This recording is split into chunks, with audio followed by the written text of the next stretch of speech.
There must be a reason why H.S.STRUT is America's favorite brand of turkey hunting calls and accessories, and this must be it. 15 new products this year, including the Wood Witch glass and composite friction call, the Palmer Hoot Tube, the ultimate owl locator call, the Undertaker choke tube for consistent shotgun patterns again and again, the two-way strut seat, impossible terrain has never been so comfortable, and 5 new instructional videos from the H.S.STRUT University, including So You Want to Be a Turkey Hunter, the definitive source for new and beginning turkey hunters, and 4 additional comprehensive video courses complete with call that go in-depth on friction calls, mouth calls, locator calls, and box calls. Look inside your favorite hunting magazine for this flyer coming soon from H.S.STRUT, America's favorite brand of turkey hunting calls and accessories.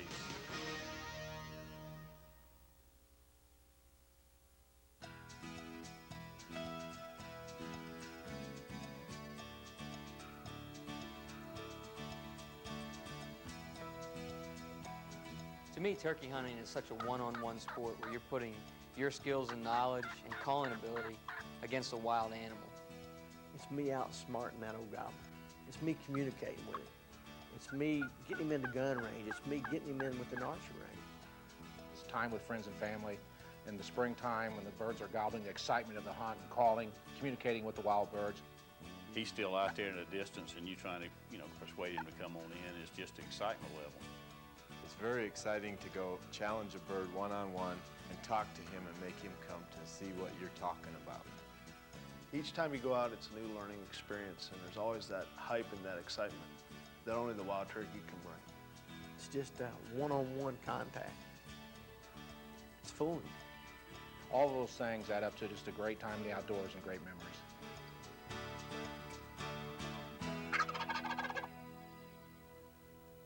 It's wonderful turkey hunting, just about in driving distance of any hunter that would like to get started.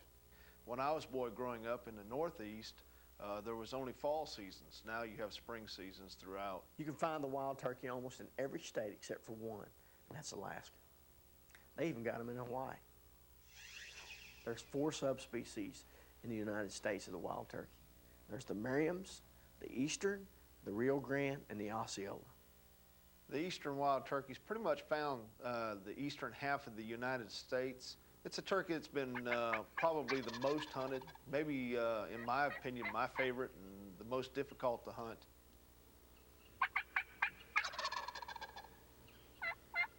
If you drew a line from North Dakota on down, South Dakota, Nebraska, Kansas, anything east of those states, that's where the eastern turkey is primarily found.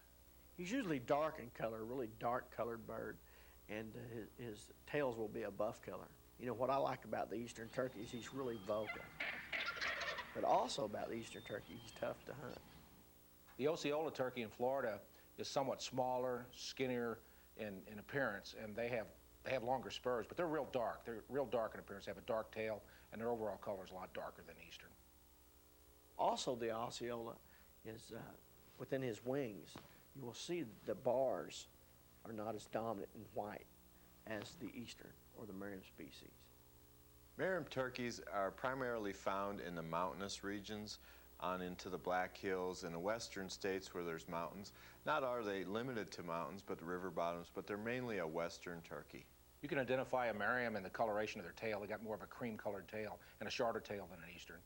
The rest of the gobbler looks pretty much the same, black-tip breast feathers, head coloration, and beard's somewhat smaller and not as big in diameter, but mainly it's the coloration of the tail. The cream color goes all the way up on the back of the Merriam. The Merriam has a funny gobble. It sounds like a domestic bird when he gobbles, but he's shorter-legged than the easterns as well as the other species. The Rio Grande is somewhat smaller than eastern turkey, and their fan is also shorter, and they have a buff or a brownish coloration. They don't have as much cream as the Merriam. It doesn't run up on the back. Rios today are primarily found in the south or the southwest, mainly Texas, Oklahoma, Kansas, and also up in the Pacific Northwest, mainly in Washington. Something about a Rio, they cover a lot of ground. Areas to look for Rios in, around watering holes. You find water, you're going to find your Rios. Turkey hunting tactics don't differ tremendously. The basic thing that differs is the terrain that you hunt.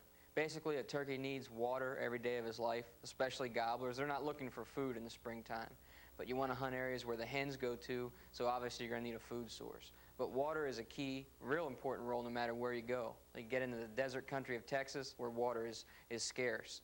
A lot of times those gobblers will even go and drink in the cattle tanks. All turkeys gobble, all turkeys yelp. No, we don't have to hunt the turkeys differently because they're different species. They all do the same thing. Turkey identification is real important, especially in turkey hunting. You have to identify the gobbler, the male species, which is legal in the state that you're hunting, and hens reproduce the young turkeys, so you don't want to kill them in the spring season. The Tom's beard, the reason we call him a long beard is because, one, his beard is long and it protrudes from his breast. And the jake is usually short in length. A jake is a bird that's a younger bird, and the long beard is the adult bird. A tom turkey will have about, on average, 8 to 10 inches of real, what we call wattles, and his head will go up, and his head will turn colors. It'll turn red, white, and blue. It'll change while birds are coming in. And that's why, a lot of people, ask the question, is turkeys colorblind? And so I believe, with all honesty, his head wouldn't change different colors if they couldn't see colors. A wild hen is a lot smaller than a gobbler, both standing upright and in weight. And the hen is more brown or buff. She's not as long. If the birds are flying, you see that the hen is a lot shorter overall than a gobbler. And you'll see her feathers will protrude up to the back of her neck, almost at the top of her skull. But the coloration in the head is what will really give them away. Usually their heads are very drab colored. There might be a little red, but it's a much duller color. They're very rarely you'll ever see any more color than that, versus the old gobbler will have that big white top notch on top of his head. Two types of gobblers. A jake is a younger, more immature gobbler. Generally is going to have a beard anywhere from 3 to 6 inches protruding, usually comes straight out of his chest. And on his legs, he's going to have spurs that look like buttons. And as they grow older, those spurs get longer, kind of like a deer's antler. And that's how you determine the age of a turkey. Another way to tell or distinguish the difference between a jake and a longbeard also is when a jake does strut, the middle feathers in his tail fan are going to be a little bit longer than the rest of his tail. They're the first to mature, and the others will grow out to that length. Turkeys will eat a lot of different crop foods. They'll eat a lot of insects. Primarily, it's a lot of seed and insects is the main diet. I've even seen turkeys that have eaten a baby garter snake and had it in their crawl after we've harvested one and found out what it's been digesting. He'll eat a balanced diet. A tame turkey, well, he'll eat whatever's in front of him. If there's a pile of corn there, he'll eat until he can't move. He'll just keep eating that corn. But a wild turkey will only eat what is necessary for him to survive on. Wild turkeys are totally different than their cousins, the domestic turkey. And the wild turkey's out there trying to survive. And, ever since they come out of the egg, something's been trying to eat them. So they don't like any type of movement or activity in their area. And they react a lot quicker than we do to danger or movement. A wild turkey is pretty smart. And probably the reason why he's so smart is he's hunted 365 days a year. Whether it be by a man or predator, he's always being hunted. He's very sharp. He has eyes that are actually on the side of his head. He can see 300 degrees to where a human can see maybe 180 degrees with peripheral vision. His hearing is tremendous. Some people say as high as 8 times better than a human being. And what's important by that is if you was out there and made a call, he'd know exactly where you was. Not in the area where you were, but exactly to the point of what tree you're setting beside. I called to a turkey one time and had been calling, but he didn't actually come to me, and I left that spot. I come back about an hour later, and there he was. He had remembered exactly where I had been calling from. He can see 6 to 10 times greater than a human. He can pick up movement way quicker than what a human can. That's what makes him tough to hunt, is slipping in close to him, then calling him into gun range. Wild turkeys have a very extensive vocabulary that they use to communicate on a daily basis, and it could mean tons of different things, from the sexual aspects of a turkey's life to the flock aspects of a turkey's life to alarm sounds and many different things. And they use that vocabulary extensively, and they communicate with each other. Before they ever even hatch out of the egg, the old hen will sit on that nest, and she'll start imprinting to those young birds in the eggshell. and she was talking to those young chicks, and those chicks will, they'll start peeping and come. When they come out of that eggshell, that hen calls to them. Communication is vital to their life and their survival. At some parts of the country, turkeys are very vocal. Like again in the Midwest in the springtime of the year, and the concentration of turkeys in specific woodlots or wooded areas is generally higher than where I live in the Northeast, where you won't hear as many gobblers on a specific tract of ground. The gobble is a sound that the male or the tom emits to attract hens and also let other turkeys know that he's in the area, and that he's just vocalizing, telling the whole world that he's the dude out there that day. They're telling all the other gobblers, hey, shut up, I'm the boss over here. And all of a sudden another turkey gobbles, no, you shut up. Then they start this pecking order thing. They fight for dominance. As days progress and the weather progresses, it gets warmer and days get longer, the hens start calling. Now he's gobbling to lure the hens to him. Sometimes also a gobbler will gobble at any loud noise. I mean, anything. He's really high strung. He's trying to find as many hens as he can for his harem, and he'll gobble at just about anything. I mean, it's been said that you can go out and slam your car door and make a turkey gobble, and that's about the truth of it.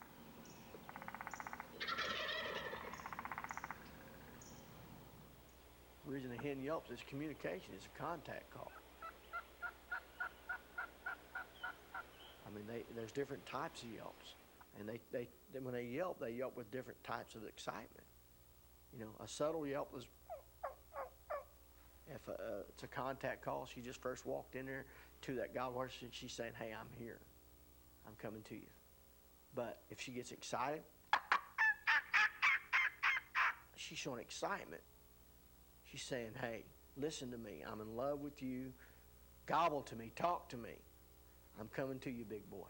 And one of the things to remember whenever you're making the basic yelp of a wild turkey is that each turkey sounds a little bit different. Just like my voice, I'm sure, sounds a little bit different than yours. So when you're making those calls and you're listening to that yelp, all right, realize when you're using it, if you have the basic principle of that call down, it'll work for you. Cutting is an excitement call made by all turkeys. All turkeys meaning the gobbler and the hen. Gobblers will do it a lot in the fall. But when we're talking about the hen doing it, she's being dominant. She's showing aggression. She's showing excitement. She's calling with feelings. She's saying, I mean business. All you other hens, shut up. I'm the main. I'm the brood hen. Gobblers gobble to me because I really mean business. The other basic call of the wild turkey, again, would be the cluck. And a cluck is used for a lot of different things. It's a single note. And what that is, that could be general conversation as other turkeys are around them, and they're just keeping peace amongst each other as they're walking through the woods, scratching, looking for food.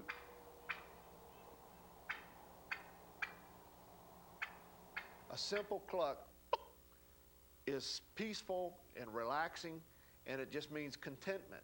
But put a little more feeling into that, and then you'll see all of a sudden the heads will pop up and they're looking for danger.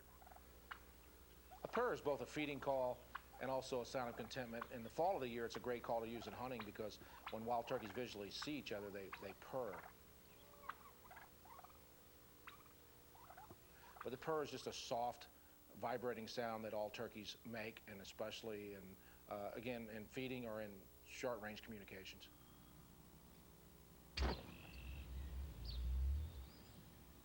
When you hear a spitting drum, that means that the bird's, he's real close, and it's part of a ritual that they go through in the spring that they actually trying to get the hens to come on out and let them, you know, get a look at the hen, and but he's getting in close.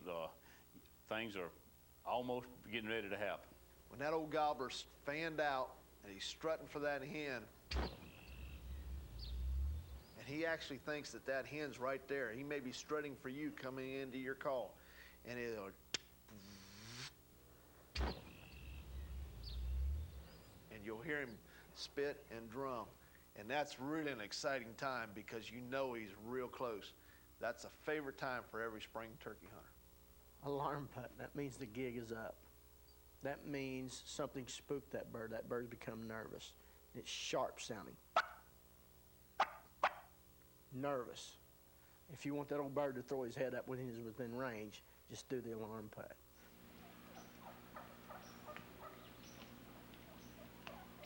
tree call is a soft, muffled sound of yelps. Although I believe a tree call can also be clucks with a mixture of yelps. A tree call is the soft early morning sounds that a hen makes when they're on the roost, when they're just waking up and starting to stretch and preen their feathers. The beginning hunter, the basic things that he or she would need to know is how to duplicate the yelp, the cluck, and probably the purr. The three most important to me. If I had to go to the turkey woods tomorrow and have 3 calls to use, or 3 vocalizations, they would be the yelp, and I'd know how to do it a couple different ways, either very soft and very loud. Learn how to control the volume. That's more important than anything. The cluck, which is that general communication call, just letting that turkey know where I'm at as he's approaching, and the purr, which is that contentment feeding style call. If I was going to learn one turkey call, it'd be the basic yelp of the turkey. If I was going to learn 2, it'd be the yelp and the cluck. Because with the cluck, you can actually change your vocabulary. You can go from clucks to cackles to cutting, but the basic yelp is the most important call of the turkey language. Out of those 3 vocalizations, cutting is very important. It's a locating call. It's an excited call to call turkeys. But learn to yelp. If you can yelp, anyone can yelp. If you can yelp, you can call turkeys. In addition to that, I do the tree call, the soft early morning, let them know that you're a hen in there. That's also part of yelping. And your yelping that you do depends on your feeling and your mood. You call, relaxed, or you call excited. But cutting and yelping, if you can cut and yelp, basically that's all you need to kill turkeys. Most good turkey hunters are just like a pro bass fisherman that opens his tackle box. He's got every color worm and crankbait that he needs for that particular day. Most good turkey hunters carry a different variety of calls to use depending on the situation. You have locator calls, you have friction calls, you have diaphragm calls, you have box calls. There are different calls designed to locate turkeys, and those calls will do nothing but pretty much agitate a gobbler in the springtime of the year to give his position away and get him to gobble. There's a variety of different types of locators. Some of them are in the early morning. The first one you use is the barred owl. As the day progresses, another great one would be the crow call. You can use the owl, you can use a goose call, you can use a crow call, you can use your box call. But a locating call is exactly what it says. It locates turkeys for you to help you gain a better position to be able to hunt that bird. Early a.m., the sun's just starting to come out. The sky's just lightening a little bit. The little songbirds are starting to sing. Your best locator call is a barred owl hooter. It's something that those gobblers hear all the time, natural to turkey's environment throughout the United States, and it's loud. This is a barred owl call called the Palmer Hoot Tube from Hunter Specialties. It's a great sound. It's a natural sound of the barred owl that you use to locate turkey gobblers in the spring of the year. And usually that old turkey will sound off early in the morning when you do this. I always use the cadence of who cooks for you, who cooks for you all. Who cooks for you, who cooks for you all.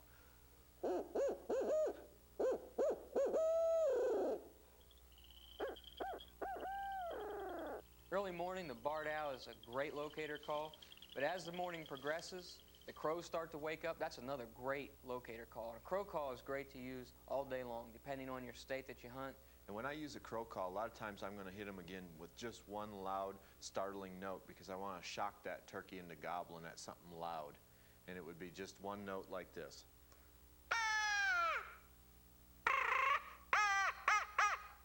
Those quick, short bursts will get that turkey to gobble.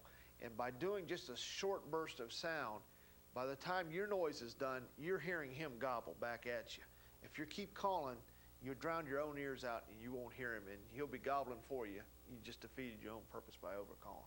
But anytime you're using any crow calls or any calls, a lot of times you want to start off maybe not just hammering it. You want to start off not so loud, and then you get into it. Because that bird may be right out there real close, and you don't want to sound like a 1,000-pound crow there. You might scare him a little bit. So always keep that in mind. You know, you back up a little bit. Same way with any type of friction call. Start off light, then build on up to a higher frequency. Another great locator call, and I kind of use it as like my back pocket style locator call. If nothing else is working, I'm going to try to use a gobble call. And one thing to remember before we even get into it is safety. When you imitate a gobble out in the woods, that's what other hunters are hunting. So you want to use it with extreme caution. Very rarely do you hear an old dominant gobbler not respond to another challenging gobble by another gobbler that's subdominant to him. By using this call, he thinks there's another gobbler sounding off in his area, and he'll usually gobble back at it.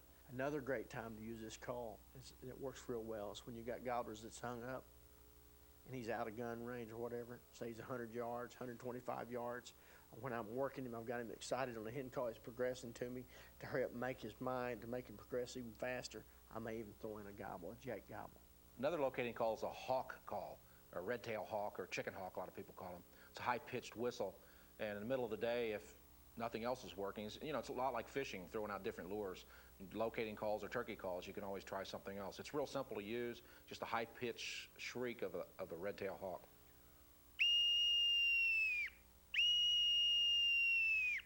That might work when nothing else works. You know, you might come in there and hit a bird. If you know a bird's in the air, you might hit him with that hawk call, and you might just trigger him off to, make him gobble.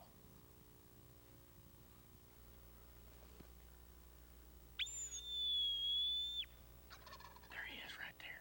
He's over on that ridge. You've located him now. We've made him gobble. It's early morning. We know where he's at. What I'm trying to do now is get in as close as possible.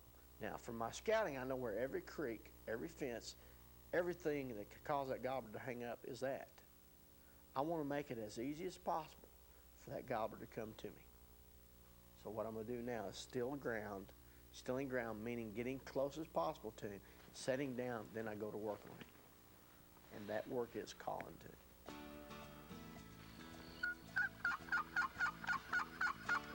The box call is probably one of the oldest type turkey calls on the market today. It has very deep roots in turkey hunting history. And I really think that they're real popular because they sound like turkeys. And anyone can use them. They're real easy to use. They have a great sound. They sound real in the woods. A lot of people harvest a lot of bird with the box call. And the reason behind this, if you'll walk out at 100 yards and listen to that box, a lot of people think it's more realistic than the other call's been made. And they really work great in windy conditions. They seem to cut through the wind and travel much farther than any other turkey call.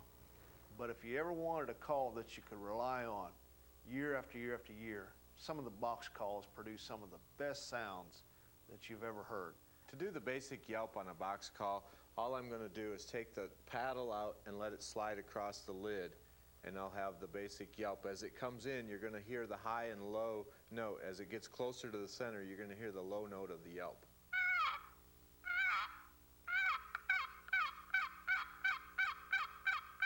One common thing I see everywhere is that anyone that picks up a box call wants to pick the lid up.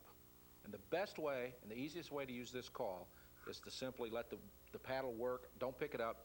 You should apply different amounts of pressure to see this, listen to the sounds you acquire. But just pull it across. Let the call work for you. Simply move it back and forth without picking it up. You can hear that wood sound up close, but at a distance in the woods, the turkeys aren't going to hear that. And it helps you achieve a real good rhythm. You start short and build. One drawback to box calls is every little thing you do, they make noise. But a unique thing that we have, all of our box calls have the little button here. You push in, you turn it, it locks the lid in place. No more noise. So you don't got to worry about putting anything between the lid and the walls. But there's several different ways to hold a box call, but you really need to work with it and find the one that you like, that suits you the best, and you need to stick with it and practice it. And you don't want to be caught in the woods without a box call.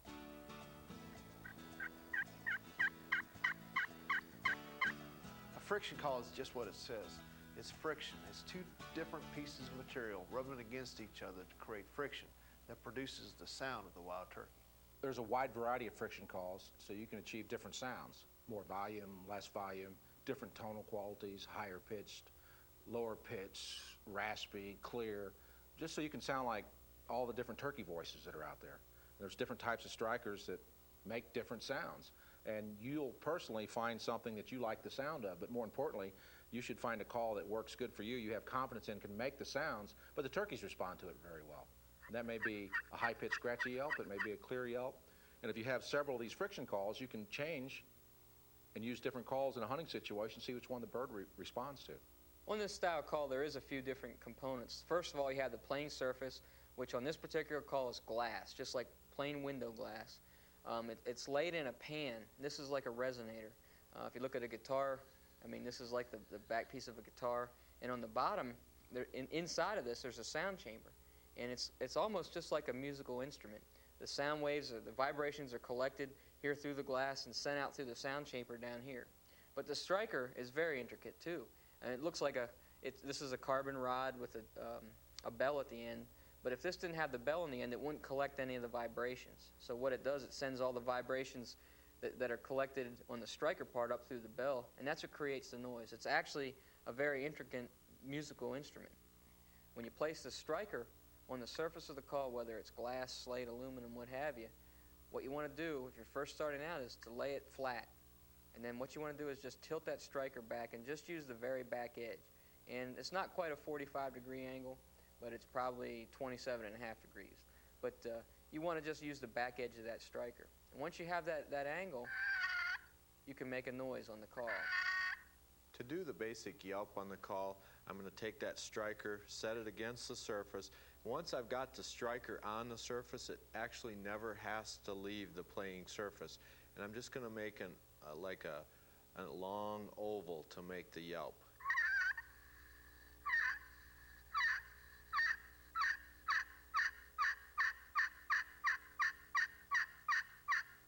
One thing to remember with this style of call also is that they are completely waterproof.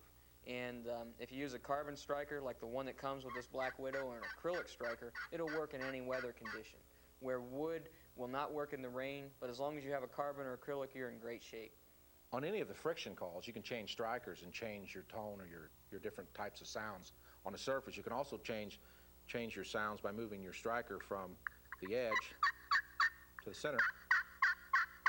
Achieve different sounds. Take the same call and put a wood striker on, it's going to sound totally different.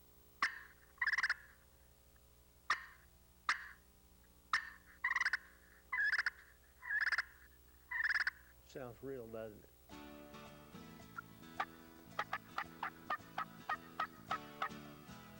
Diaphragm turkey calls is probably one of the best inventions for the turkey hunter to ever come along. The reason being, it's kind of like candy. It's in your mouth and not in your hands, which cuts down a lot of the movement, and that's what the wild turkey picks up on, is that movement. And I also think the realism out of the calls now, with the new designs and the new cuts in the calls, the realism is there. Years ago, we had a single reed, one single layer of latex, or a double reed was the big new thing. And those are basically clear calls. And a lot of turkeys sound clear. But with the cuts and the designs in the calls now, you can achieve so many more different types of sounds. First of all, let me explain to you what the call's made of. Tape, in this particular call, which is a premium flex, is made of plastic, the frame is, and latex. This is an instrument. The more pressure you put on the latex with your tongue, the higher the note. The less pressure, the lower the note.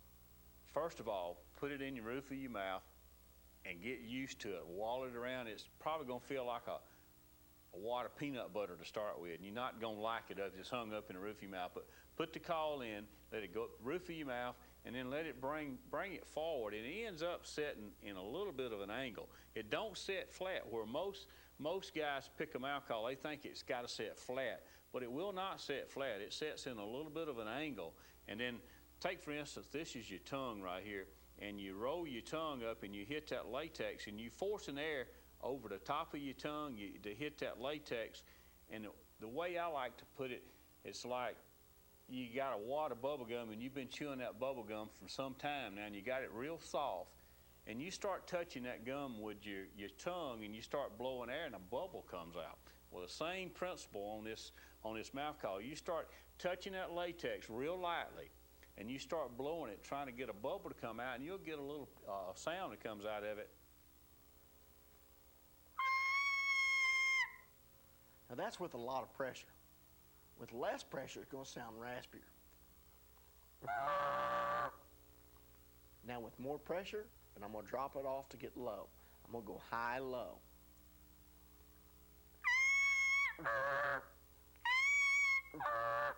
Now I'm going to make it all in one motion.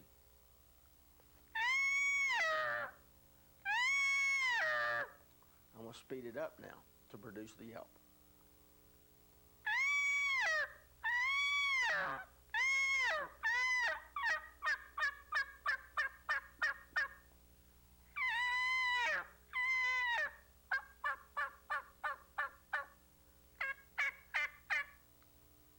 that's how you produce the yelp.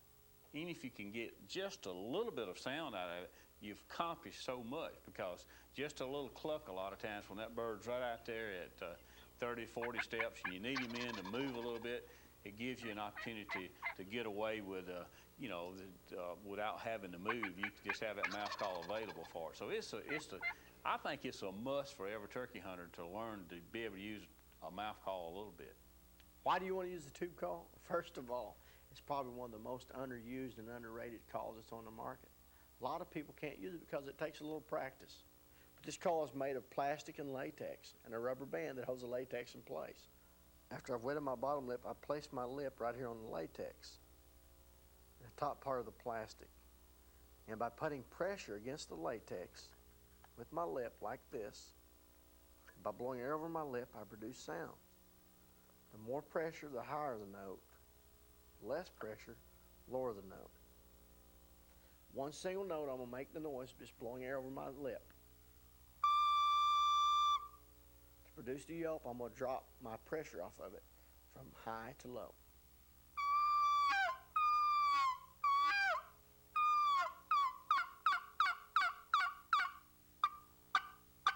To produce the clucks or cuts, I'm just going.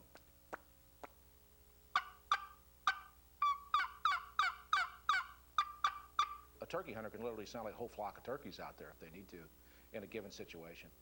Think about it this way. If you was building a house and you left out some of the procedures, how good of a house would you have? Same way with turkey hunting. It's like going to battle.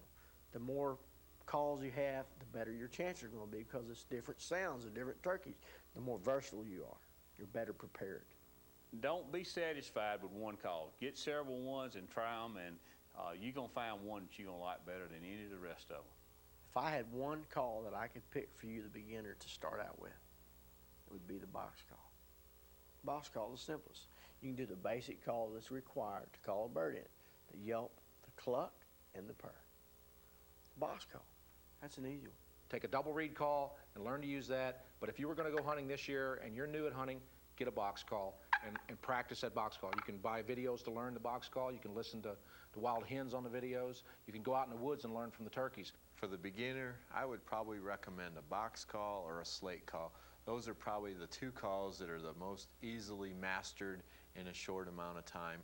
And I think you could take a little kid and run a box call within about 5 minutes. If they can just get the rhythm down, they're really simple calls. You know, if you take a good call like this and you can acquire turkey sounds right away, you're going to have more confidence and you're going to feel better when you go hunting, because you have the ability to call that turkey.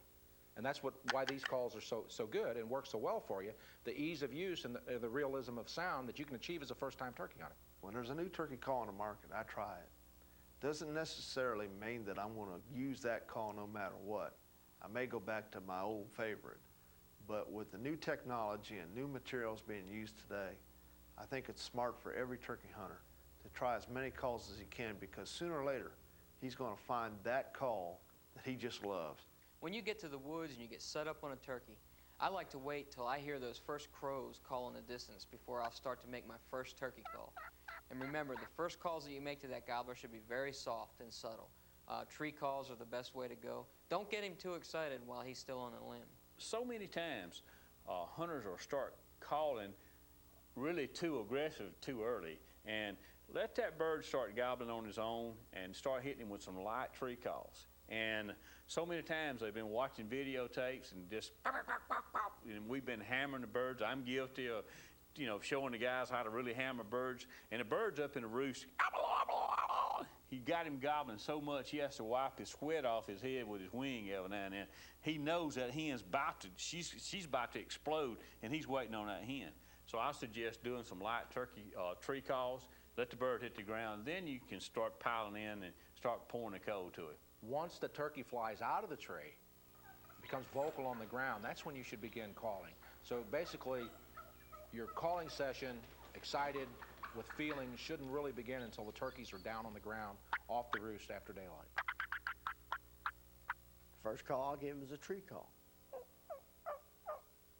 Then he gobbles. He's heard me. If that happens to you as your first hunt, he heard you. He's communicating with you. He says, I hear you. I'm responding. Call to him a few more times. If he cuts your call, cutting meaning he interrupts your call, he's very interested. If you're controlling him when you're calling him, he's responding to you, he's going to come almost every time, but not every time. Almost every time. If you call too much, you're actually saying you want him more than he wants you. Mother Nature's a rule. We're trying to reverse this. We'll get him interested, make him look, shut up. Be ready to pull the trigger on your first gobbler. If the bird flies down and he's on the ground and he gobbles, he answers your call, but he doesn't come any closer. Wait 5 or 10 minutes. I hate to put time on it. Turkeys don't wear watches, but you got to put some kind of time to teach you how to do this particular scenario or setup. Wait 4 or 5 minutes and listen to the bird. Is he going away or is he staying there? Okay, he's staying right there. Well, come back and call to him more excited.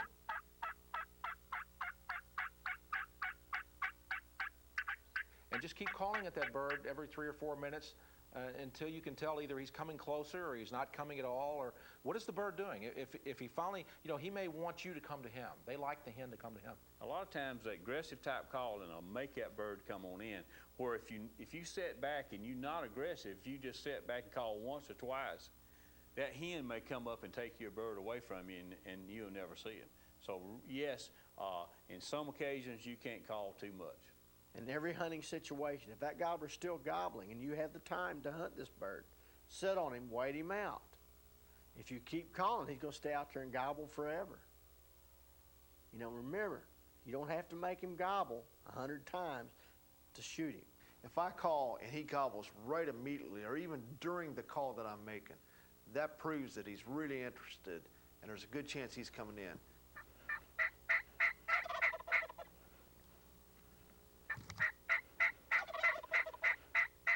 The thing that you got to watch is if you're calling to a bird and he gobbles with a gap between us, say you're going kelp, kelp, kelp, kelp, that means he's interested. If you're going kelp, kelp, kelp, kelp, there's a gap in there. That gap in there will tell you that he may not be as interested as you want him to be. If you heard him gobble, he's 150 yards, you call again, say 30 seconds later, a minute later, he does not gobble. That does not mean he's not interested in you or your call. This could be a subdominant bird. This could be a 2-year-old. This could be a 3-year-old that's been whipped by every bird in the country. He may sneak into you. Be listening for the spitting drum. Once you hear that spitting drum, you've been hearing this gobbling, and it's coming from where you just last heard the gobbling. That bird's getting close to gun range. I've had an opportunity to hunt with some of the best turkey hunters in the United States, and they all have one thing in common, is persistence. They never give up, no matter what the situation is. Those are the hunters that hunt no matter what weather condition it is. They're the hunters that hunt when their turkeys are not gobbling. They get out there and they go after those turkeys, and they hunt every legal moment they're allowed to be in the woods. If you want to be successful and be a good turkey hunter, keep after them. Be persistent. I suggest, attending one of H.S.STRUT seminars. We've got pro staff that's traveling all over the country, and most of them got real good tips and got calls available for you to actually run, and you can hear them run, and you'll be able to ask questions about. And remember, don't be bashful. Ask them questions, because that's the only way you're going to end up learning a lot of things is asking questions. Anytime you're able to harvest a wild turkey, it's a great thrill. And being your first turkey will be one of the greatest thrills you'll ever have hunting. The American wild turkey is definitely the king of game birds. And your first one will be a tremendous adrenaline rush like nothing you've ever experienced in your lifetime. That'll be an experience, I promise you, that will stay with you and your family for the rest of your life. Turkeys, I think, can see colors, and they can really distinguish the difference between two items. So the better you blend in, the better your odds of a turkey not seeing you. That's why the camo patterns that are out today are so very effective, and they're 3D-like, that it just makes you part of that woods that you're hunting. There's a wide variety of clothing out there, but you should find camouflage clothing that's quiet and that blends in with the terrain or the part of the country that you're hunting. I can't stress enough how important camouflage clothing is in the turkey woods. But better than I can explain, you need to talk to the person that designs the best camo pattern out there. In designing the Realtree and Advantage camouflage patterns, what we really try to do is try to pick a pattern, not only in color, but the pattern itself that matches in a wide variety of hunting situations. You know, one thing that we do traveling around the country hunting, not only in the southeast where I live, but also here in Montana, Idaho, and everywhere else, South Texas, we try to design the new Realtree and Advantage camo patterns that will work all across the country, not just in one particular geographic, location. And I think that's one of the most important keys. You know, I've seen camouflage patterns come around a long, long way with the new technologies that are available to us, new printing technologies, new artist, drawings and conceptions that we can do from scratch. So camo patterns have come a long way, but I think one of the most important things is to choose a pattern not only in color, but a pattern that will work with a wide variety of situations, even your own hunting land. You know, so many times turkey hunting, you might be up against a pine tree or an oak tree, or maybe even in an open field. Pick a pattern in that morning's hunt that will, go around to all those hunting situations. Real important. You know, so many times, I get asked, what's the most important thing about turkey hunting, and what could you recommend? One of the most important things is always wearing a head net, and gloves. I've got on coats and pants right now and a hat, but there's nothing like an old white head of a turkey almost matching this hand right there. You can see the reflection coming off my hand. Same thing with my face when I go left and right. For safety purposes, number one, but being concealed, by concealing your hands and your face, are very, very important. Why should you consider wearing a good camouflage rain suit? Hey, you're not going to shoot any turkeys if you're sitting home on the couch. Wear good clothing that'll keep you dry. Every turkey hunter should have camouflage rain gear. There's a wide variety of rain gear out there, but today's patterns, like in Realtree, blends extremely well in the area that you're hunting. If you've got some camouflage rainwear, it really pays to carry it, and it'll really help you blend in, and you can hang out there with those birds and stay with those turkeys all day. If you just got a pair of leather boots, you're going to end up getting your feet wet, and they're going to end up shriveling up, and you're going to be very uncomfortable. Think about it this way. If it rained for 2 or 3 days straight, everywhere you walked, there was water. You're still going turkey hunt, aren't you? If the turkeys are gobbling, you know you are. That's why it's important to wear a good boot that'll keep your feet dry. I look for a boot that doesn't have real deep lugs on it, because a lot of times when you're out there in the spring or fall, you're carrying mud around. And those boots, even though they're lightweight, if they're carrying a lot of mud, they get pretty heavy at times. So I'm looking for a lot of boots out there that really fit my needs. One I hunt with all the time is Rocky. I think they make probably the best boot that I've ever used while I've been turkey hunting.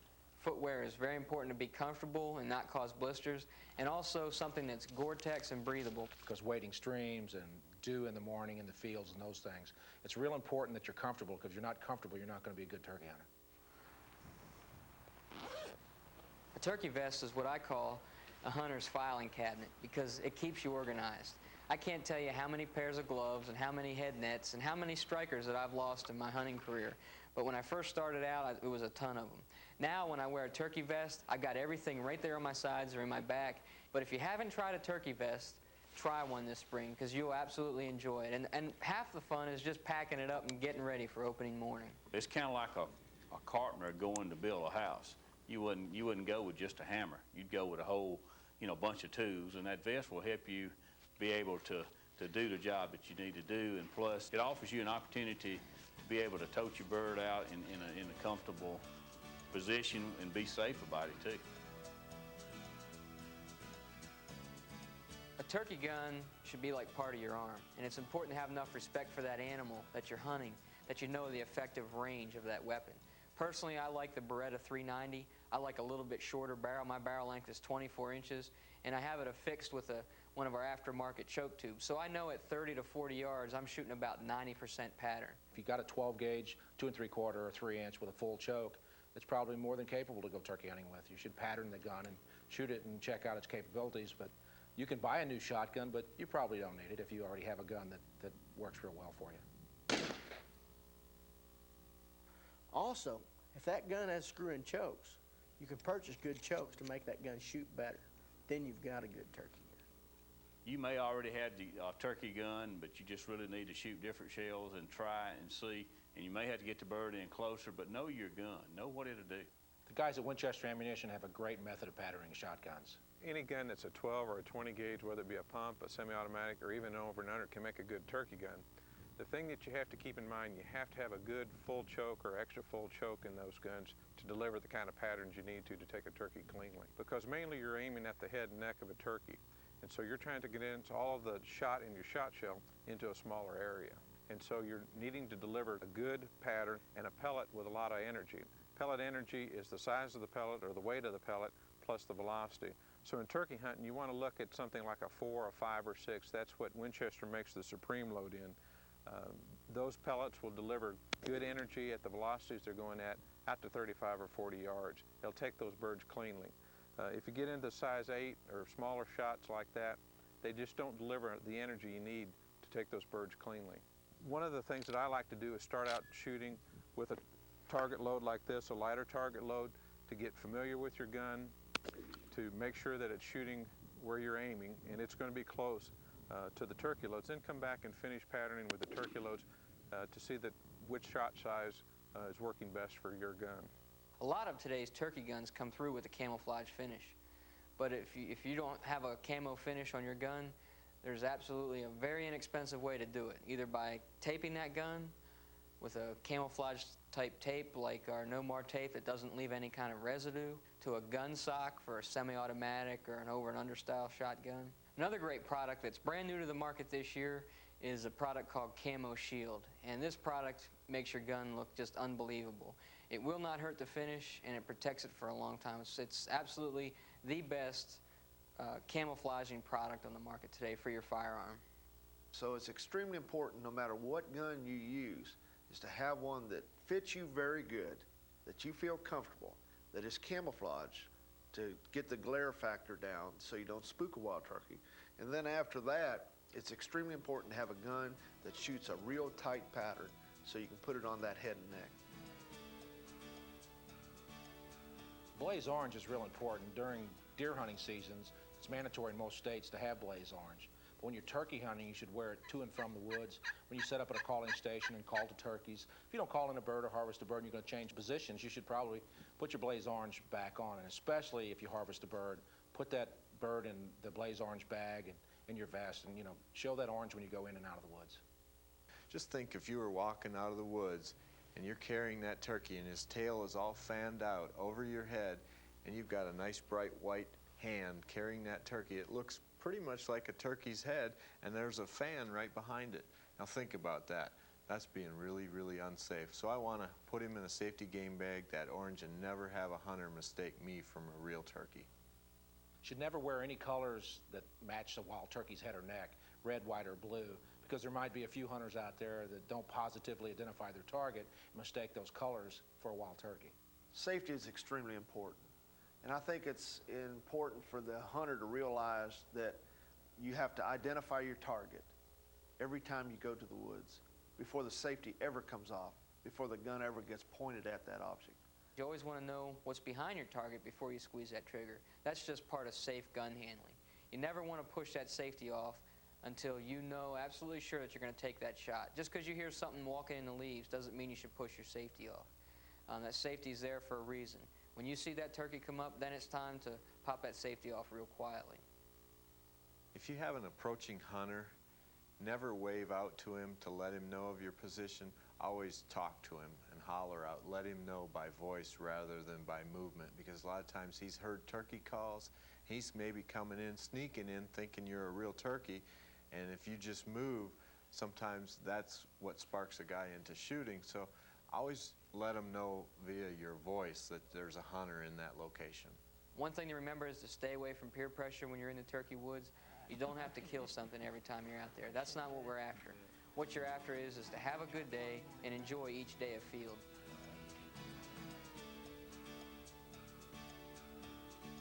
Any experienced turkey hunter that heads to the woods, or experienced elk hunter or deer hunter for that matter, has the equipment that he needs to be successful.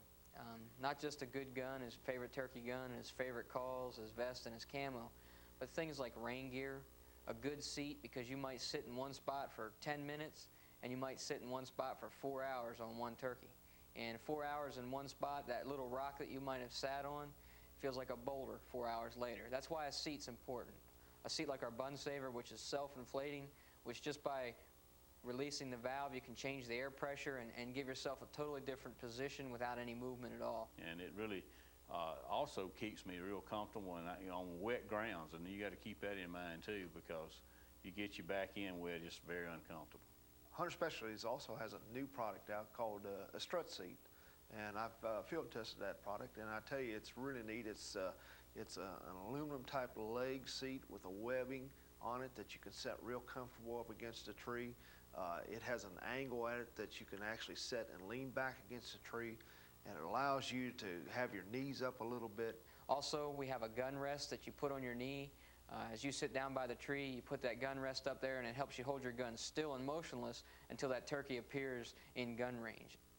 So many times I've had that bird that I'd be calling to him, and he'd be out there at 150 yards, and I'd have my gun in my lap, thinking back now, and all at once a bird would appear right here 30 yards, and it wasn't the one I was calling. But that gun rest will help you eliminate that because you got your gun. One thing about it, it gives you an opportunity. If you got it on your knee, you can roll that knee to the left or roll it to the right.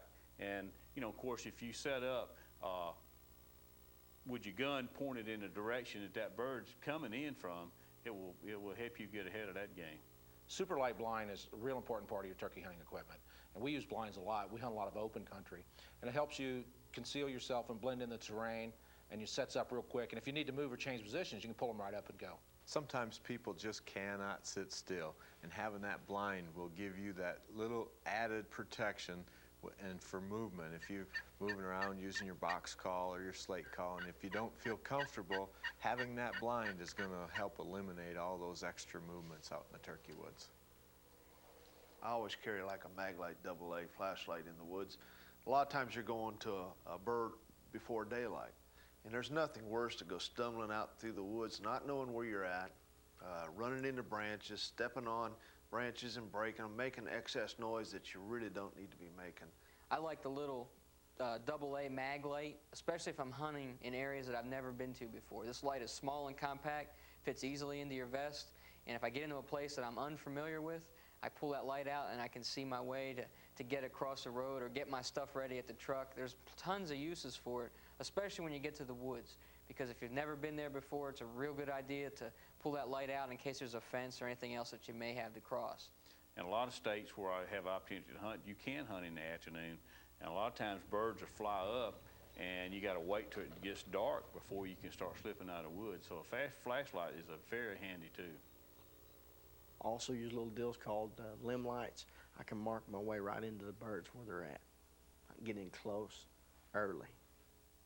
Field glasses or binoculars are also important in turkey hunting. You know, there was a time and a place in turkey hunting where hunters didn't feel they needed field glasses, but all the open areas you're hunting out west, in the Midwest, farm country, binoculars is real important in scouting and also being able to identify birds at a distance. I think binoculars are a hunter's tool where we're actually getting on equal ground with that turkey. He can see 10 times better than us. I put a pair of 10-power binoculars to my eyes, and I'm right there with him.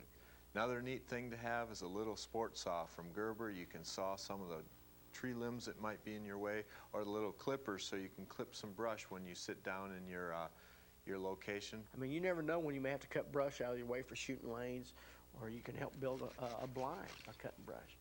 But it ain't nothing to reach over and cut a few limbs and shove them in the ground right in front of you to break your outline. One thing to remember when calling any game, the farther that animal has to come to you, the farther that he can see your position, the more he's going to want you to come to him. I place decoys just like I'm going to set up on a turkey. When I place a decoy, I want that bird to appear at 50, 60 yards just out of shotgun range so he doesn't have to come a long way. If you put that decoy where he can see it 300 yards away, a lot of times he's going to want you guys to come to him. So it's important to remember that. You'll be a lot more successful when you use the terrain and the ground to your advantage when that approaching bird comes in, that he's not very far out of gun range.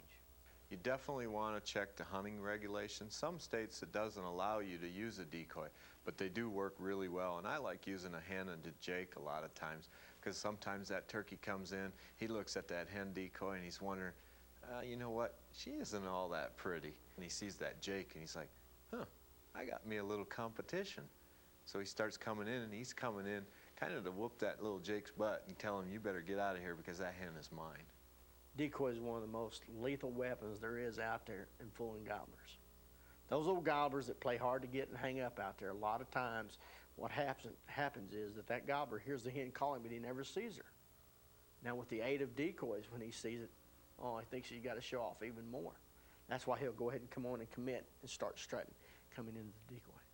One last little item I like to throw in my turkey vest is a game bag. I want the safety game bag. Once I've taken my turkey, I always want to think about being safe, so I'll have that orange bag, stuff him in there, and carry my turkey out and go home and be proud of him.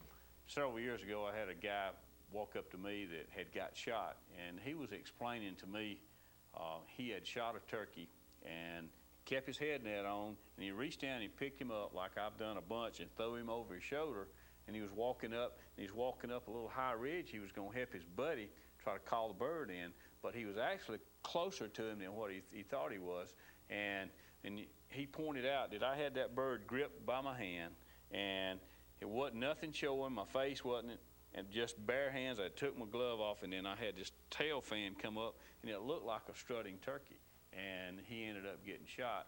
And I've always had that fear, and that bag can help eliminate that. As I said earlier, safety is the first thing we got to think of. Safety is most important. But you know, you don't always got to use that safety game bag for turkey hunting. You use it for small game, rabbit, quail, pheasant, whatever.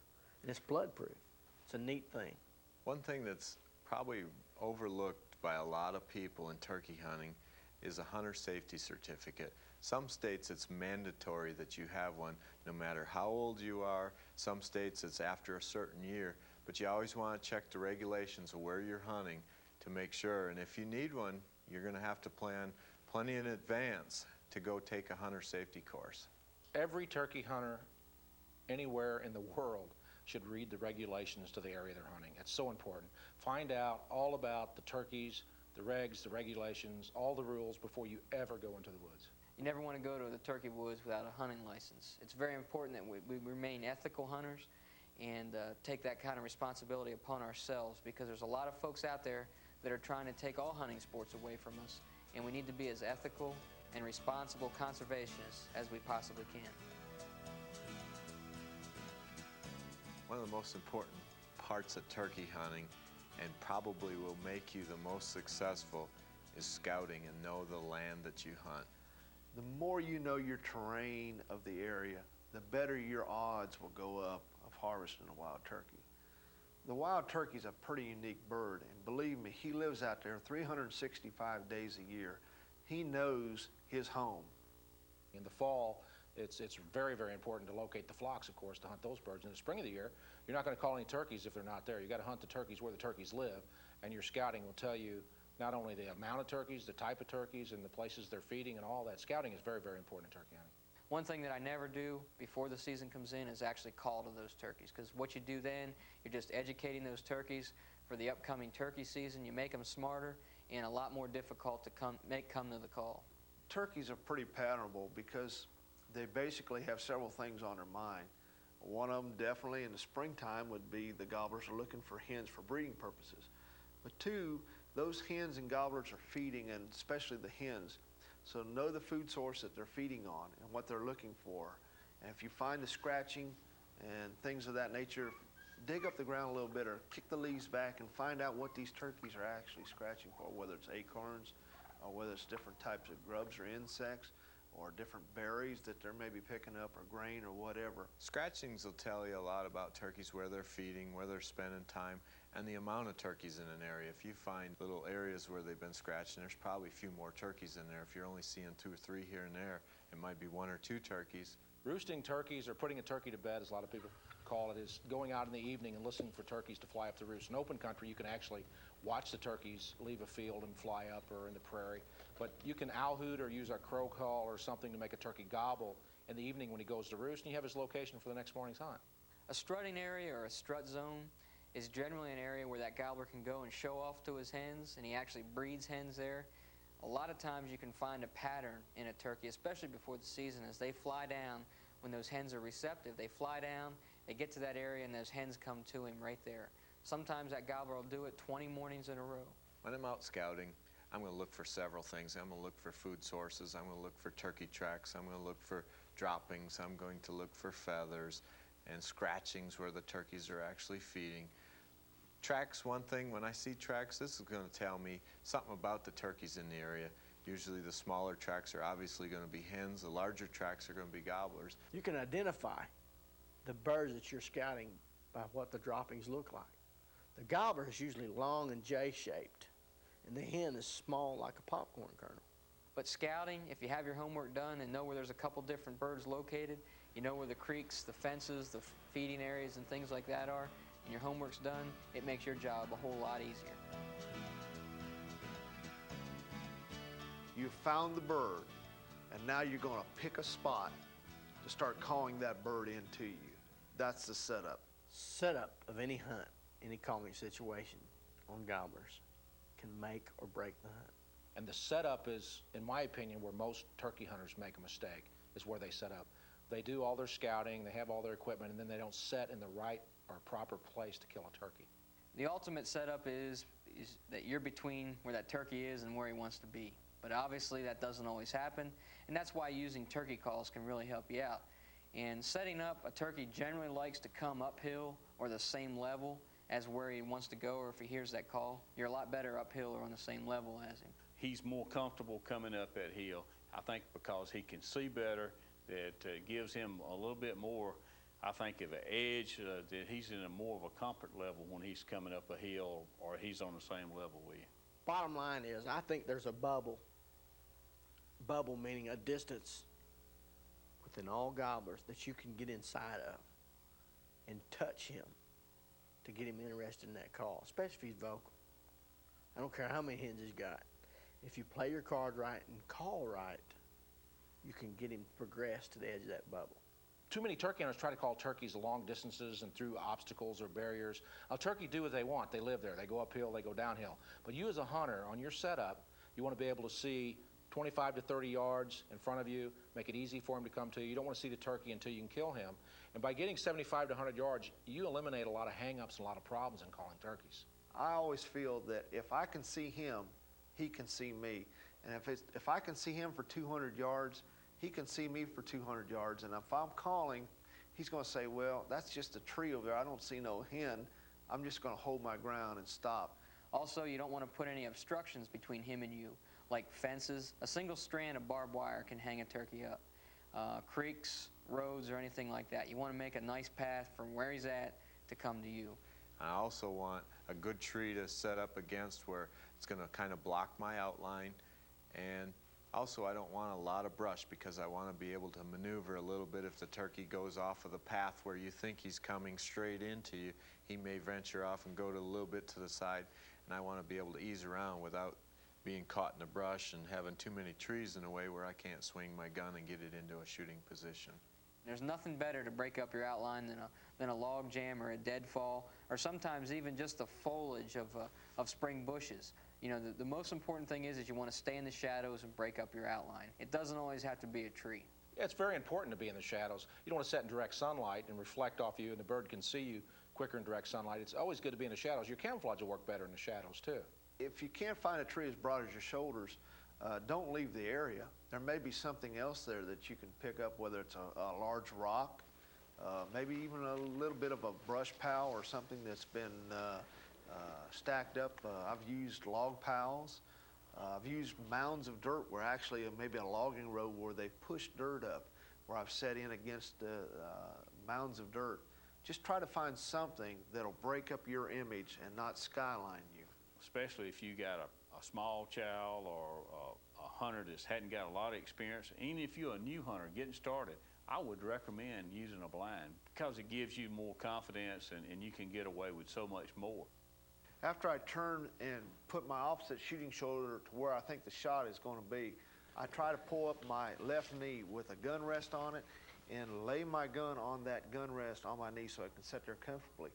You know, a lot of hunters will sit there with a gun across their lap using their turkey calls, and the bird comes in. If the bird comes in, all of a sudden they got to lay their call down and then pick up their gun, and all that movement, it's taking a good chance of spooking that gobbler. We don't want to say you don't move at all, because if you have your shotgun up and you hear the turkey approaching and you can't see him yet, but you can hear him, you need to shift to keep yourself in position to shoot that bird. So it's very, very important not to move when you can see the turkey, but you can get away with a little bit of movement. Some situations, it's inevitable. You can't predict where that turkey's going to show up. You're pointed off the ridge here to your right, and that turkey shows up way over your left shoulder. Well, if you set up right and pointed your left shoulder in the direction that you thought that turkey was coming, you don't have to move your whole body. But you can't make a move when that turkey's looking at you or sideways, because again, he has that 270-degree peripheral vision. What you want to do is let his head get obstructed. Try to wait for that turkey to either get behind a big tree where he's not going to see you move, or maybe he's in full strut, and watch him. And if he turns where his tail is blocking his vision, that's the time to make your move. If you got a bird in and you can't get a shot, just quit calling, and so many times that they'll sit there for 20 or 30 minutes, and then they'll ease off, and then you can reposition yourself and start calling, and the bird will come right straight back in. A lot of times, these gobblers, if you got hilly terrain between you and him, he'll come to the break of that hill, and he'll stop and just periscope, looking over that hill, and sometimes you can't see him, especially if he's out there 60, 70 yards. He'll see you before he sees him, so move real slow. It's the last place you just heard him gobble. But if he's coming fast, covering ground quick, sometimes we got to move quick. If you've got a bird coming to you and he's in full strut, one of the things that you've got to watch is his neck and head will be pulled back into his feathers, and those feathers will block the vital areas that you're shooting for. One of the things I like to do is maybe give just a cluck or a putt to get him to throw his head up and look for you if he's in range, and that'll expose his vital areas that you're shooting for. There's a lot of different ways to use decoys, and a decoy is another tool like anything else in turkey hunting. Sometimes they work better than others, but the best setup, I believe, for decoys isn't a clearing or in a field. I generally don't use those in the woods where it's thick, unless it's a real open logging road or open woods.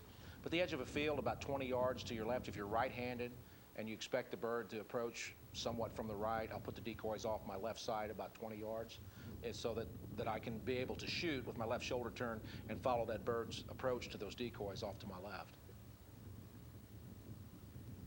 And it's also great using it as a yardage marker. You can put it out and you know exactly that it's 20 yards from you. You can step it off to where you sit down at your tree. That way when the turkey comes in, you know he's in range. The turkey is unpredictable. You never know what they're going to do. You can work extremely hard and put everything together, and it just doesn't work sometimes. And other times you can just go out there and sit down and one just happen up on you. Turkey hunting is challenging. Turkey hunting is fun and exciting, but it also can be frustrating because there is absolutely no guarantees. I'd love to tell you that if you take one of our field champion box calls out and yelp on it 3 times every time, that there'd be a turkey run up to you, but that's the farthest thing from the truth. As you gain knowledge, you learn different tricks on turkey hunting, and you become more successful, but there's nothing that's 100%. Just about the time you think you've got him figured out and you're smarter than him, he'll prove that he's a little bit smarter than you and he can get away. Never take a wild turkey for granted until you've got your hands on his feet and putting your tag on. What guarantees you a bird is when you squeeze that trigger and you watch him flop. That's the only thing.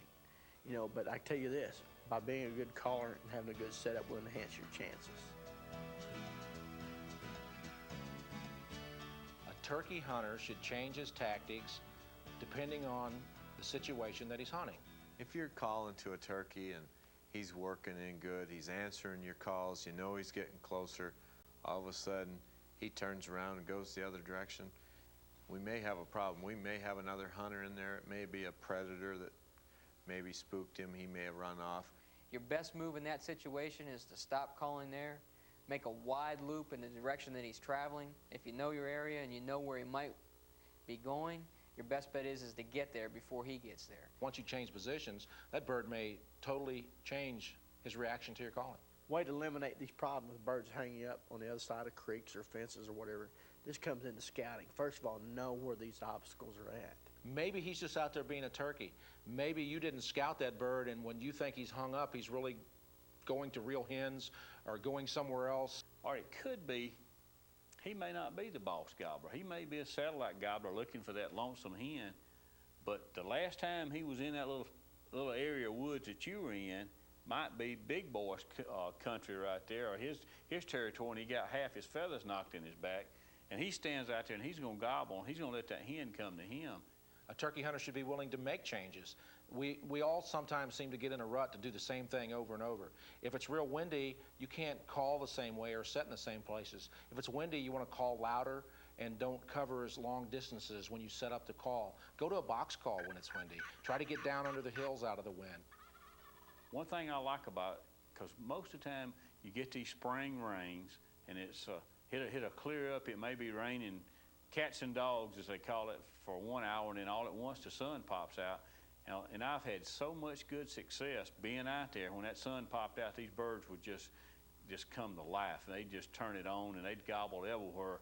And you can really have some awesome hunts in the rain or right after rain breaks a lot of times. You can walk through the woods very quiet.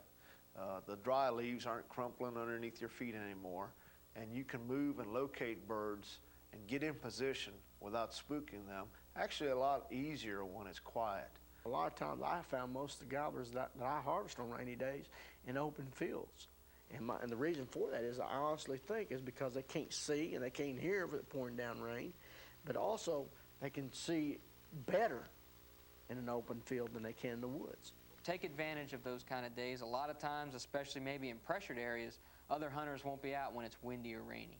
Strategies for windy days, one of the best there is, common sense. If it's high, when you're hunting high terrain, hilly terrain, get low, get out of the wind. That's where your birds are going to be too, because they can't hear as good when that wind's blowing like that. And also, with the wind blowing, every little thing they're seeing is moving. They don't know what the predator really is. So they go to these secluded, out of the wind places so they can hear and they can see. At the same time, movement now, which is normally the biggest factor to give you away, isn't quite as important as it once was, because there's limbs moving, there's leaves moving. If you're sitting there and you've got a gobbler coming up, I'm not telling you to move, but you're more likely to get away with a little bit of movement if the wind's blowing real hard. So that's an advantage you've got. But on a windy day, it's best to use a louder call to cut the wind. On a rainy day, I like to use a louder call also, but you have to remember you want to try to stay with a waterproof type call, like a slate or glass call with an acrylic or a carbon striker. That call will cut the wind and it's completely waterproof. You adjust your tactics to the terrain, to the weather conditions, and to whatever the turkeys may be doing. A turkey hunter has to be willing to change and try different things in different situations. All turkey hunters are going to make mistakes. What makes you a better turkey hunter is by making mistakes. The number one mistake that beginning turkey hunters make is that, first of all, they don't have confidence in their calling and their calls and their calling, and they're scared to do it. And you should never be scared when you hit the turkey woods. But the number one mistake is that they call way too much. And what that does, it actually hangs that turkey up. Way to harvest these gobblers and outsmart these gobblers is, once you know they've answered your call and they're committed, they're gobbling, they're progressing, coming to you. Once you know that, shut up. I think that can be the best advice for a new hunter. If you know that that bird's coming in, let him come on in. If he's already committed, you've already called to him, he's coming, let him come on in. I hate to say that someone can call too much, because I feel if you sound like a turkey, it doesn't matter. But if you don't sound just like a turkey, maybe you can call too much or too loud. But as the bird approaches, the main thing to remember is the closer he gets, the softer you want to call. The farther away he is, the louder you want to call. Just like we speak in different volumes at different yardages to people. If somebody was 100 yards away, obviously I'd scream. If they're 5 feet away, I'd talk in a normal voice. Turkeys are the same way. You don't want to talk to a turkey that's 50 yards away as loud as you can call. You want to control that volume. Is it possible we can be too close to birds on the roost? Yes, it is. You get too close, you can spook them or bump them. But yeah, you don't want to get right in on a bird and bump them off the roost. You should stay back, 50, 60, 70, 75 yards is that good range to be in, and use the terrain to get set up. I like to recommend back up away from the bird, give him opportunity to fly down. A lot of times when he flies down, then you make him move in if you want to set up at a different setup. He's on the ground, he can't see as good. But in early spring, it's not as much foliage out in the tree, and that bird, he'll surprise you how far he can see you coming through the woods. We travel all across the country. You talk to many different turkey hunters, and they'll say the biggest thing to any turkey hunting that would make you a great hunter is being patient. An old man told me this several years ago, and I get to thinking about it, and it is so true. He said, the best advice I can give you, if you work in a bird and you can have all you want of it and you're ready to go, he said, if you'll wait 15 minutes, a lot of times he said you'll shoot a bird in that last 15 minutes after you're ready to go. Like you sat and you said, well, I'm ready to go. If you'll wait 15 more minutes, a lot of times, a lot of things can happen in that last 15 minutes, and he is so true. If you're not patient, the smart long-beard gobbler will use that to his advantage and get away from you. Patience does pay off. This day and time, with as many turkey hunters as there is, and our turkeys are getting educated. You know, there's always tricks up our sleeves and things that we do to entice gobblers or to outsmart them with calling. One of my favorites is I'm versatile. I use more than one call, and I sound like several different hens.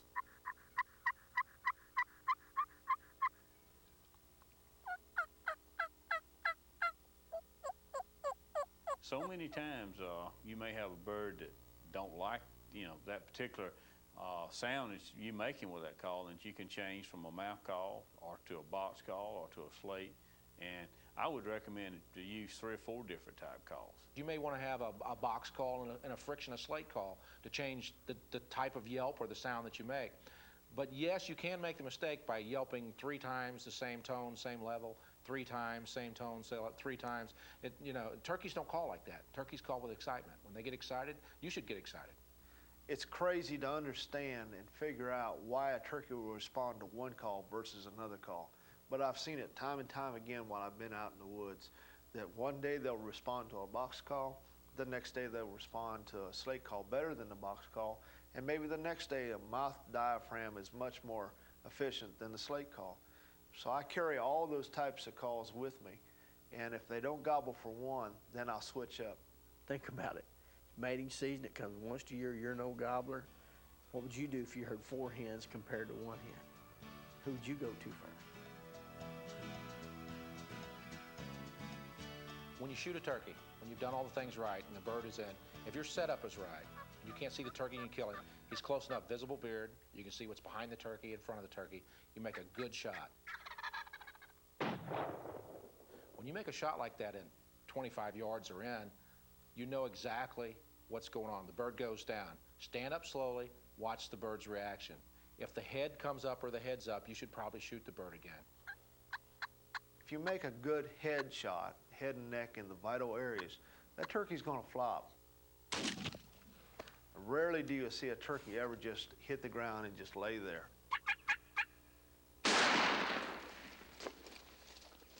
A lot of times his nervous reaction causes him to flop around and look like he's suffering, but he's absolutely expired. And what you don't want to do is unload your gun into him, because you'll ruin all the good eating meat of that wild turkey. One of the things that most hunters do in this situation, they get up and they run right away to the dead turkey. That's probably a big mistake. First of all, for safety reasons. One, your adrenaline is still pumping. Who knows if you have a live round in, ready to go off again because you forgot to put the safe on. Who knows that as you're running toward that turkey, you trip over a limb or step in a hole or could hurt yourself in that way. So stop before you get up. Just sit there and wait for a second. Make sure you don't need a second shot. And the turkey will flop for a little bit. Then he's going to finally end up just laying there. Then you can walk up, pick him up, and admire your trophy. Best thing to do is just go up if you can and put your foot on his head and let him do some flopping, and go ahead and get all that out of the way. And so many cases of guys that's got spurs in their hands that had to have stitches, that the bird actually beat up on them a lot. And so you really need to be careful and expect a lot of flopping. Once you have a successful hunt and you take a turkey, you need to check your regulations in the state or the part of the country you're hunting and tag that bird. Most states, you tag it immediately after you harvest the bird. So before you ever put it in your vest or put it in your orange bag, you should get that tag on there. If you have to sign it or date it, you do it right then, right there, because that's the rules and regulations. And that's why we have turkey hunting like we have today, because of people following those regulations and tagging the birds and doing the things that we need to have wild turkeys. Also, if you want to mount that bird, a neat thing, this orange safety game bag that we have is a great way to keep your bird from getting torn on the limbs and stuff when you pack it out. It's also a great safety feature.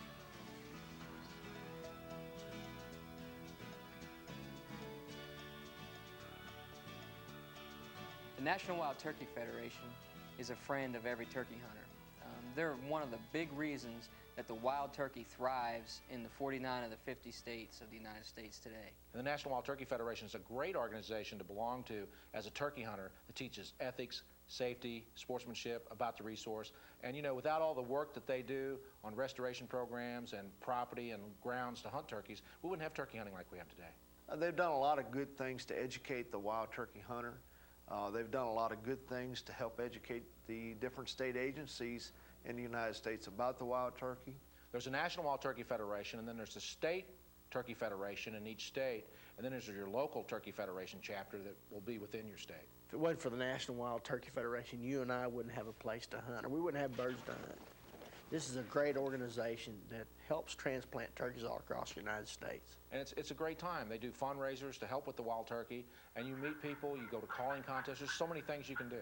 The National Wild Turkey Federation is a must for a new turkey hunter. You definitely would have an opportunity to associate with new hunters like yourself or experienced hunters. One of the most rewarding things, other than going out and getting your first turkey, is introducing someone else to the sport. Whether it's a youngster, a female, or a grown person that's never been turkey hunting, it's just absolutely an incredible feeling to sit there and watch as this person enjoys an incoming gobbler, hears the gobbles, hears the spitting and drumming, hears other hens yelping, and just learns the sport that you come to love so much. That's probably, to me, the most rewarding part of my job, is to actually take people hunting that have never got the chance to enjoy the actual sound of a spring morning unfolding. So yeah, share the outdoors with them. Teach them how to go out and hunt. Teach them safety, ethics, and respect of the wild turkey. And that's very important for all of us, to share the things that we've learned and we enjoy so other people can enjoy the resource. I honestly believe that they probably are one of the better conservation organizations in the United States today. NWTF is an awesome organization. It's also great for beginning hunters. If you want to learn something about turkey hunting, become an NWTF member. Yes, there's one over there. Anytime you're able to harvest a wild turkey, it's a great thrill. And being your first turkey will be one of the greatest thrills you'll ever have hunting. The American wild turkey is definitely the king of game birds. And your first one will be a tremendous adrenaline rush like nothing you've ever experienced in your lifetime. I'll promise you this, anytime you hunt turkeys, you'll probably never quit. Rarely, if ever, I don't think I've ever met the man that's hunted wild turkeys and said, you know, this just wasn't no fun. I couldn't go do this again. And when you get the opportunity to get that first kill, I promise you, you'll be on a high that you'll never come down. That'll be an experience, I promise you, that will stay with you and your family for the rest of your life.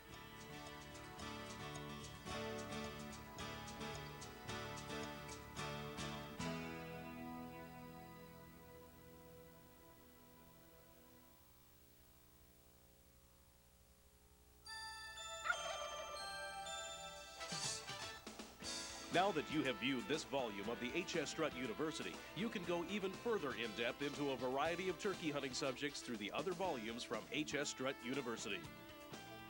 Volume 1, So You Want to Be a Turkey Hunter, is the definitive guide for beginning turkey hunters, new turkey hunters, or seasoned veterans looking for a refresher course. So You Want to Be a Turkey Hunter features the insight of the H.S.STRUT pro staff as they draw from a combined 150 years of turkey hunting experience.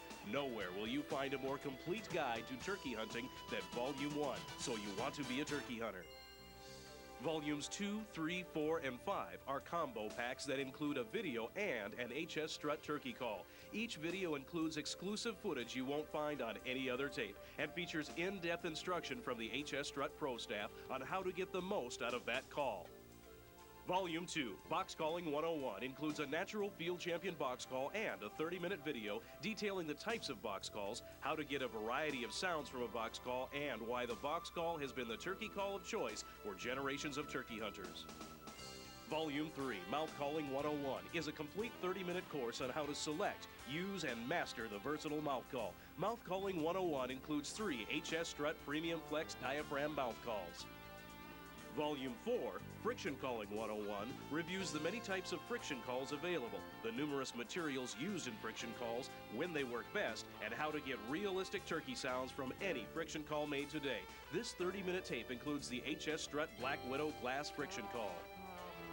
Volume 5, Locator Calling 101, gives you an in-depth look at the correct calls to use to locate turkeys from sunrise to sunset. Locator Calling 101 includes 30 minutes of instruction on all locator calls and comes with H.S.STRUT's new Palmer Hoot tube. No matter what your level of experience, the H.S.STRUT University gives you the advantage of 150 years of turkey hunting insight. The H.S.STRUT University, higher education for turkey hunters. And for real turkey hunting excitement, look for the Cuttin' and Struttin' series of hunting videos from H.S.STRUT. H.S.STRUT hunting videos pride themselves on non-stop hunting action from all parts of the country, loaded with tips and tactics that apply to turkey hunters everywhere. The Cuttin' and Struttin' series of videos from H.S.STRUT. It's as real as it gets.